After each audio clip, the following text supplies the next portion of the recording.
കുട്ടി ക്രിമിനലുകൾ ഉണ്ടാകുന്നത് പ്രഥമമായി വീട്ടിൽ നിന്നാണെന്ന് നമ്മൾ മനസ്സിലാക്കി. സാമൂഹികമായ കുറേ കാരണങ്ങളുണ്ട്. ദോഷപ്പെട്ട സുഹൃത്ത് ബന്ധങ്ങളാണ് അതിൽ ഏറ്റവും പ്രധാനം. അതും വീട്ടിലേക്ക് ബന്ധമുണ്ടായില്ലേ.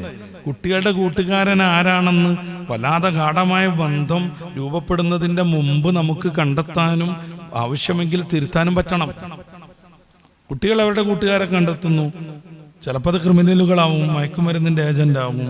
ഇവരെ ഉപയോഗപ്പെടുത്താൻ വേണ്ടിയായിരിക്കും ആ കുട്ടി ഇവരോട് കമ്പനി ആവുന്നത്. അങ്ങനെ വരുമ്പോൾ സ്വാഭാവികമായും നമ്മുടെ കുട്ടിയും വളരെ പെട്ടെന്ന് രോഗത്തിലേക്ക് എത്തും. നല്ല ആരോഗ്യമുള്ള 100 പേരോടൊപ്പം ഒരു പാൻഡമിക് രോഗി നടക്കുകയാണെന്നുണ്ടെങ്കിൽ അവരുടെ ആരോഗ്യ ഇളലേക്ക് സന്നിവേശിച്ചിട്ട് രോഗം മാറുമോ? ഇല്ല. 100 ആരോഗ്യമുള്ള ആളുടെ ഇടയിൽ ഒരു കൊറോണക്കാരൻ, ഒരു മഞ്ഞപ്പിത്തക്കാരൻ പങ്കെടുത്താലോ ഇടപെട്ടാലോ 100 പേർക്കും ആ രോഗം ബാധിക്കും. ഇതാണ് സ്വാഭാവികം. കുഴപ്പം പിടിച്ച കുട്ടികളോടൊപ്പം കൂട്ടുകെട്ടുണ്ടോ? തീർച്ചയായിട്ടും മക്കൾ പഴിച്ചുകൊണ്ടിരിക്കും. മാന റസൂൽ സല്ലല്ലാഹു അലൈഹി വസല്ലം തങ്ങൾ അബൂദാവൂദിൽ നിവേദനം ചെയ്യുന്ന 4833 വചനം അവിടുന്ന് പറയാണ്, അർറജുലു അലാ ദീനി ഖലീലിഹി. ഏതൊരാളും തൻ്റെ കൂട്ടുകാരൻ്റെ ആദർശത്തിലായിരിക്കും സഞ്ചരിക്കുക. മയക്കുമരുന്നുകാരനാണോ ഇവനും മയക്കുമരുന്നാവും, സിനിമക്കാരനാണോ ഇവനും സിനിമക്കാരനാവും, ധൂർത്തനാണോ ഇവനും ധൂർത്തനായിരിക്കും.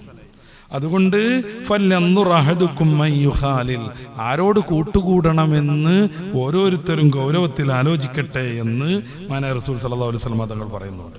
പരിശുദ്ധ ഖുർആൻ 25-ാം അധ്യായം സൂറത്ത് അൽ ഫുർഖാനിന്റെ 27, 28, 29 വചനങ്ങൾ വളരെയേറെ ഈ സന്ദർഭത്തിനോട് യോജിച്ചതാണ്. നമ്മൾ ഒച്ചാനിച്ച് നിൽക്കുമ്പോൾ, മാനം കെടുമ്പോൾ, എന്ന് പോകുമ്പോൾ അങ്ങനെ കൈയടിക്കല് ഒരു ജാതി ജാള്യത്തിൽ 2 കൈയും കടിക്കുന്ന ഒരു ദിവസം വരുന്നു. ഖുർആൻ പറയാണ്, 2 കൈയിലും കടിച്ചുകൊണ്ടിരിക്കും. അള്ളാന്റെ റസൂൽ ഒരു കാണിച്ചു തന്നത് പ്രകാരം തൻ്റെ ജീവിതം ക്രമീകരിച്ചാൽ എത്ര സുഭഗമായിരുന്നു എന്ന് അവൻ വിചാരിക്കും, എത്ര നന്നായിരുന്നു എന്ന് അവൻ വിചാരിച്ചുകൊണ്ടിരിക്കും. യാ ഹസ്രത്ത, എന്തൊരു പരാജയം! യാ വൈലത്ത, എന്തൊരു പരാജയം! എന്തോ ഒരു നഷ്ടം! എൻ്റെ ജീവിതം തീർന്നു പോയല്ലോ. ലൈതനി ലമ്മത്തഖിദ് ഖലീലൻ ഫുലാനൻ ഖലീല. ഇന്നയാളെ കൂട്ടുകാരനായി വെക്കാതിരുന്നാൽ എത്ര നന്നായിരുന്നു. അത് വിലപിക്കും 2 കൈയും കടിച്ചിട്ട്. ഇന്നയാളെ കൂട്ടുകാരനായി വെക്കാതിരുന്നാൽ എത്ര നന്നായിരുന്നു. ലഖദ് അളല്ലനി അനി ദിക്ർ. നന്മയെ തൊട്ടവൻ എന്നെ തിരിച്ചു കളഞ്ഞു. ബഅദ ഇദ് ജാഅനി. നന്മ എന്തെന്ന് എനിക്ക് ബോധ്യമായതിന് ശേഷം.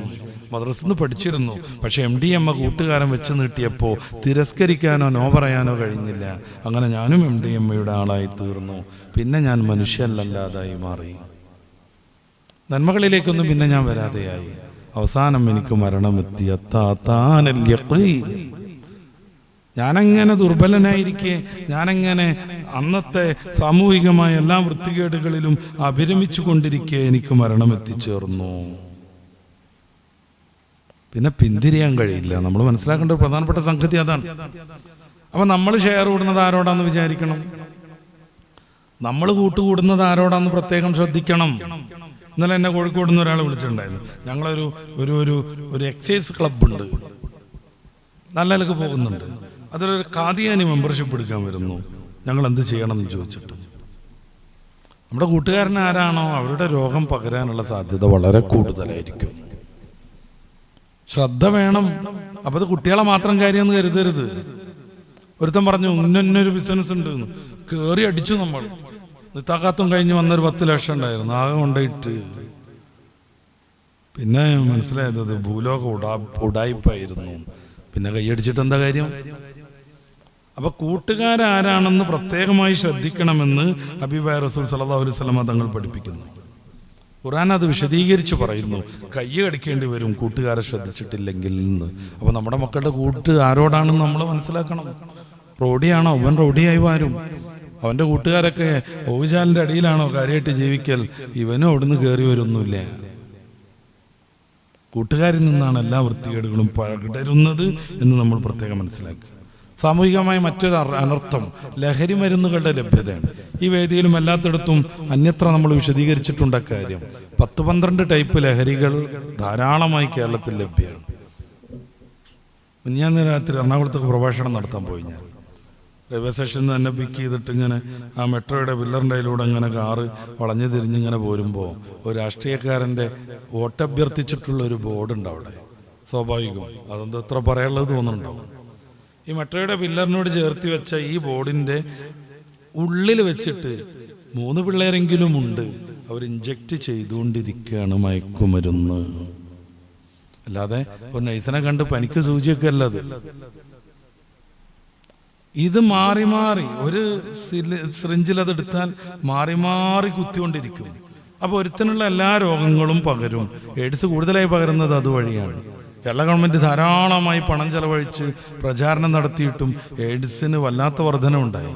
50 വർഷത്തിനിപ്പുറം ഏറ്റവും കൂടുതൽ എയ്ഡ്സ് വർദ്ധിച്ച കാലമാണ് 2025. ഇതെങ്ങനെയാണ്?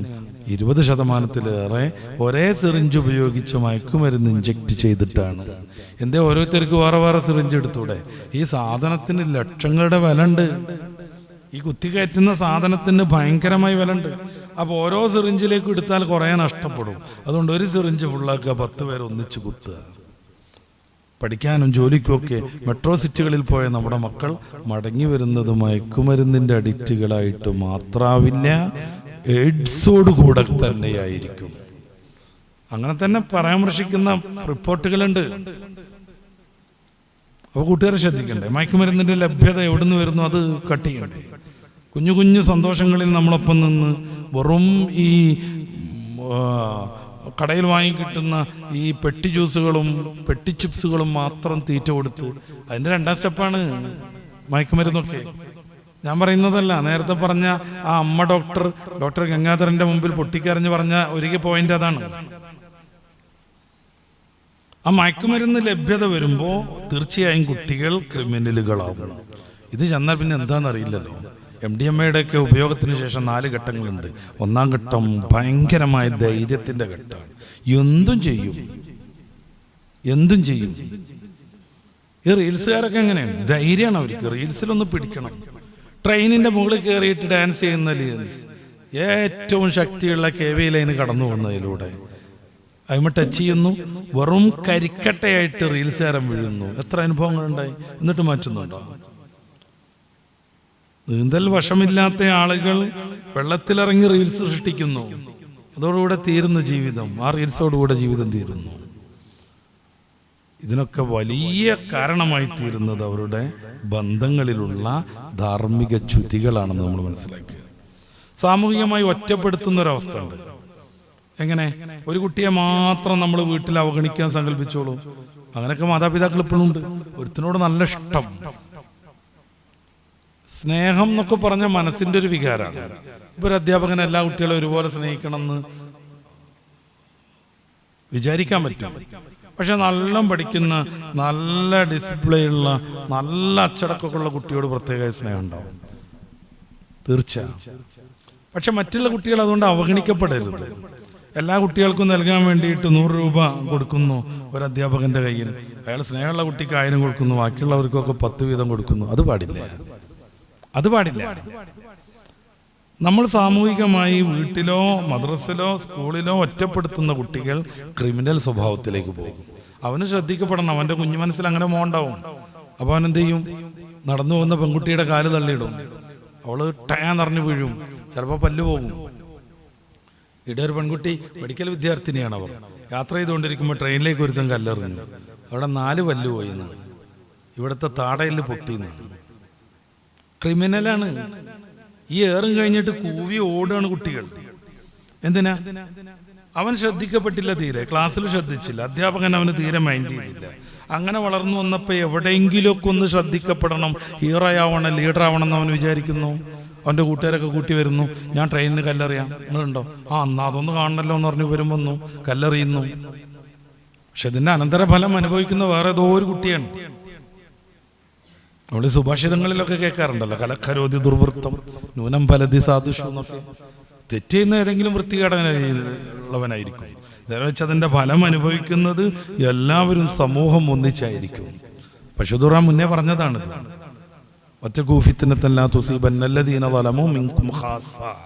അക്രമിക്ക് മാത്രല്ല ഈ ഫിത്തന വരിക.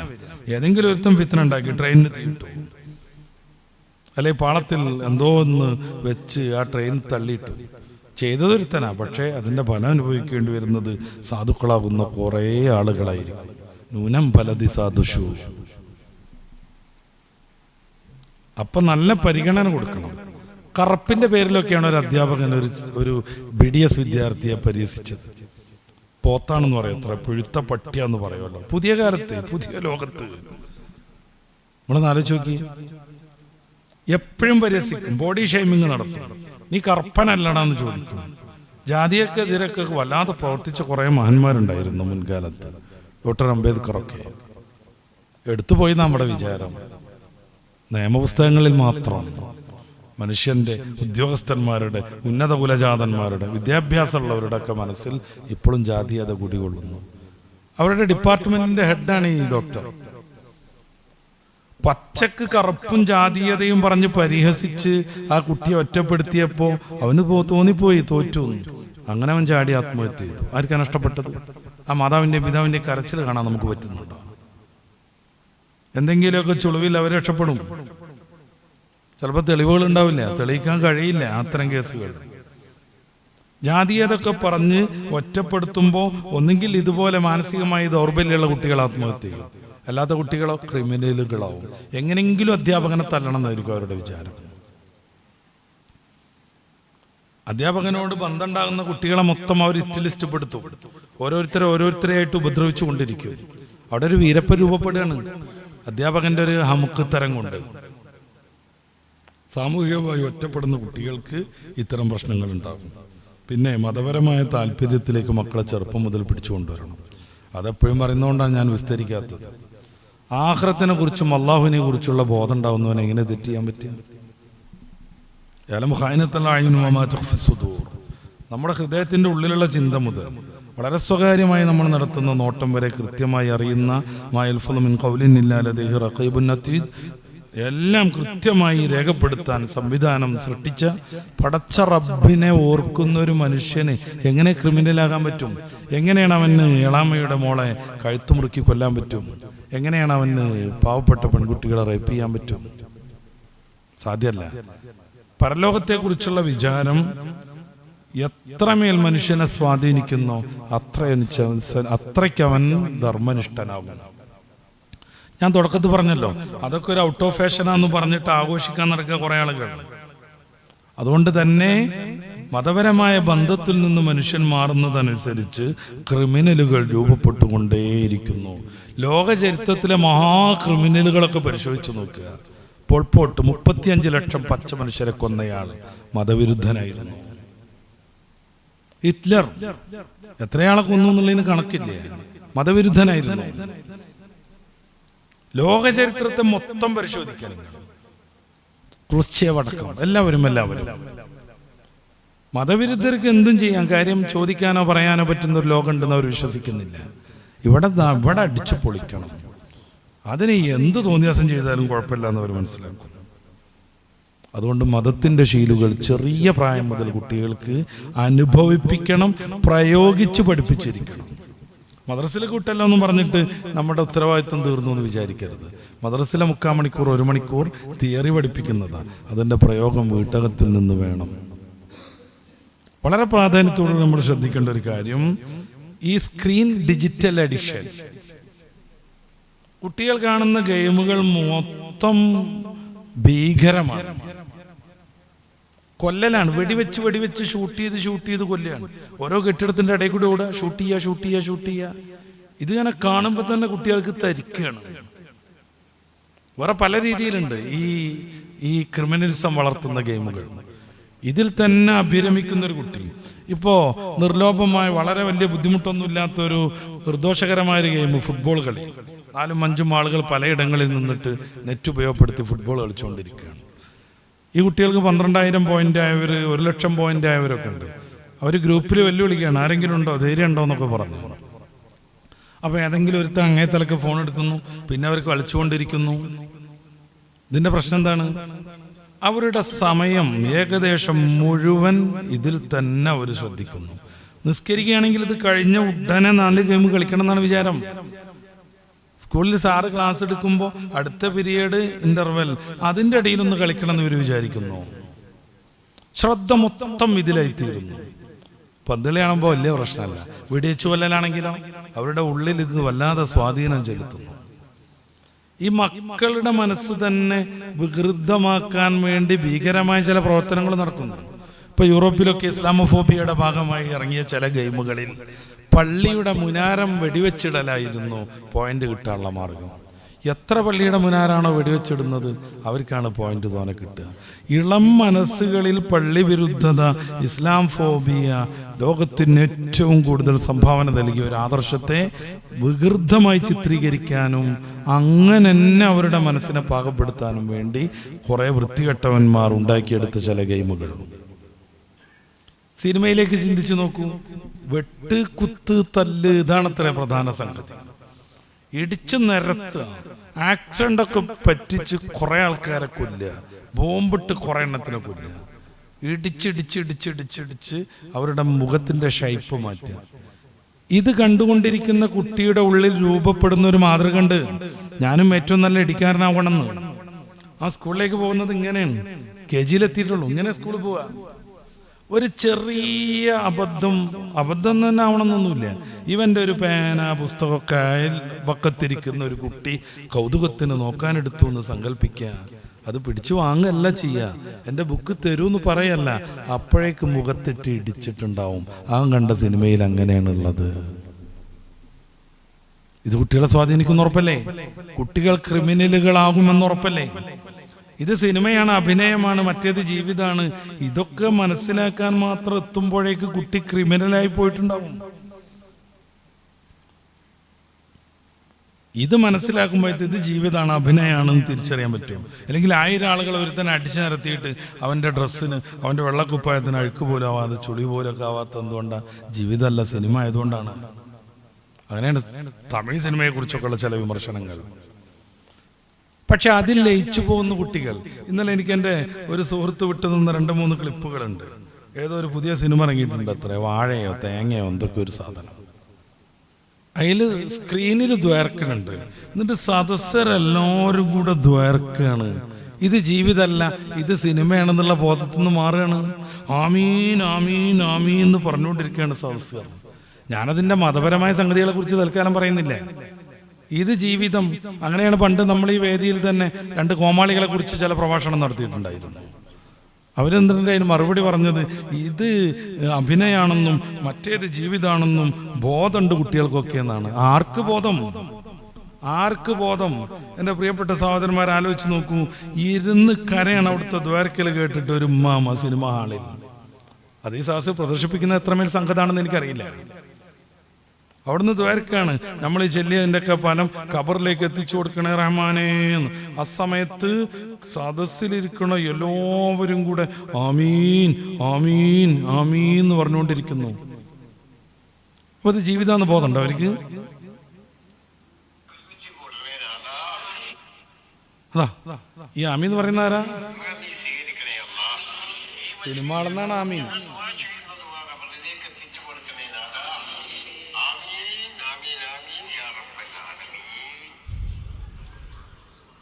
മേലെ കളി നടക്കുകയാണ് സ്ക്രീനിൽ.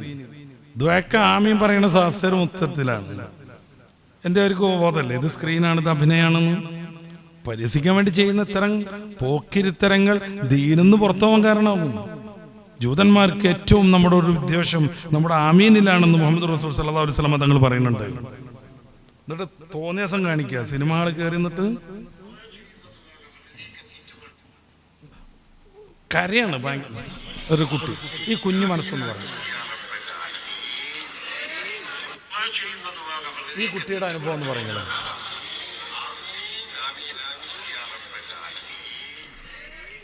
വളരെ ഗൗരവത്തിൽ ആമയും പിടിച്ച് മുഖം തുടക്കണ ഈ കുട്ടിക്ക് ഇത് സ്ക്രീനാണെന്നും ഇത് സിനിമയാണെന്നും ഇത് ജീവിതമല്ല എന്ന് മനസ്സിലായിട്ടുണ്ടോ? ഈ കുട്ടിയുടെ നിഷ്കപട ഭാവം നോക്കൂ നിങ്ങൾ.